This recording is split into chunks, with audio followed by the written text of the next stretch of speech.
لا هاكل وهخش اصحي احسان رخر. انت لسه ما نزلتش يا حسين؟ خلاص يا عارف انا هسخن الاكل كده انا كنت بقول يعني الواحد يتصبر باي حاجه وخلاص. حسين هيصحي احسان ونقعد ناكل كلنا. الجماعه الظاهر هيتاخروا. على العموم بعد الاكل انا هوصل لهم القسم اجيبهم واجي. يلا بقى على المطبخ يلا.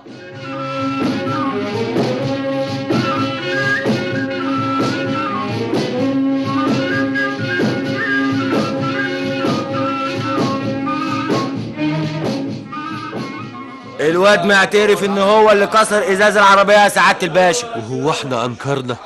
بس ده عيل بيلعب مع باقي العيال في الشارع، الكرة جت في الازاز بتاع العربيه غصب عنه. وهو شارع جوع اللي لعب الكوره برضه يا عم حسنين؟ امال جوع الجراج للعربيات بتاع الحكومه يا سي السيد. وبعدين بقى هتتخانقوا في الاسم كمان؟ ما انت شايف كلامه يا سعاده البيه. ما هو كمان ما يخلصكش ان حق ازاز العربيه يتخصم من ماهيته. طب نعمل ايه يا بيه؟ المسألة قضاء وقدر وده عيل. خلاص اتعاونوا مع بعض وصلحوا ازاز العربيه. منين يا باشا؟ ما انت عارف البير وغطاه. هو الازاز هيتكلف كام يعني؟ يعني كده مش اقل من 100 جنيه يا سعاده الباشا. خلاص انت 50 وانت 50. موافق؟ موافق يا بيه والامر لله. يلا اديله 50 جنيه واعملوا محضر صلح ونخلص بقى. طيب يومين كده ولا حاجة يا بيه. شفت يا باشا اهو بيتهرب اهو. يا جدع انت اجيب لك منين 50 جنيه دلوقتي؟ ما هو الواد ما يطلعش الا لما تدفع ال50 جنيه يا كده يا اما المحضر يتم رسمي بقى. انت بتهددني يا جدع انت. جرى ايه يا اخوانا؟ اروح انا بقى واسيبكم تتصرفوا براحتكم؟ ما تحترموا نفسكم شويه. امرك يا باشا. انت حكمت لي ب50 جنيه وانا وافقت. وانا كمان وافقت. يبقى خلاص تدفع. انا هدفع منين بس دلوقتي يا سعاده البيه؟ اخرج ابيع الاسواره اللي حيلتي وتخرج الواد يا ابو حسين. تتهببي تبيعيها فين دلوقتي؟ المحلات قفلت والناس كلها نامت. شفت بقى يا باشا مش عايز يدفع اهو. اسكت انت. حاضر يا باشا امرك. امال هتدفع ال50 جنيه امتى؟ يا سعاده البيه انا مش متاخر، لكن ما يقدر على القدره الا ربنا. ما معيش دلوقتي 50 جنيه. يعني هيبقى معاك امتى وهتدفعهم امتى؟ خلصوني بقى. يا سعاده البيه فاضل على اول الشهر يومين مفيش غيرهم. يعني اول الشهر تيجي هنا وتدفع ال50 جنيه؟ ايوه بس تستنى علينا حضرتك ليوم 5 ولا حاجه تكون ام حسين قدرت تلم لنا جمعيه بقيمه المبلغ.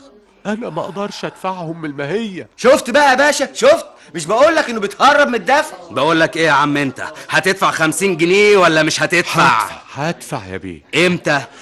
اول الشهر. اكتب وصل. وصل؟ ايوه. ليه؟ عشان نضمن انك تيجي تدفع.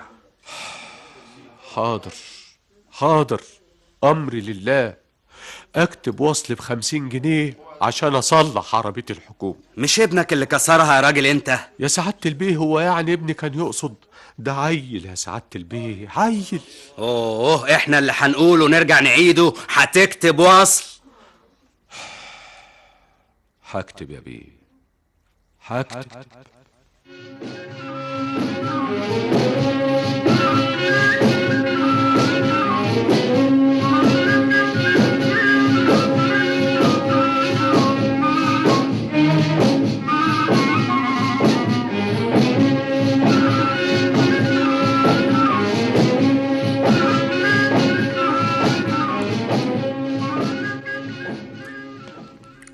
تعالي يا حبيبتي اغسلي وشك واقعدي كلي معاه. مش عايزه اكل يا ابله انا عايزه انام.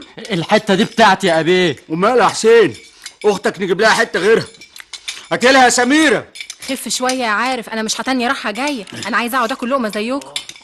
خلاص هاتي الاكل هنا جنب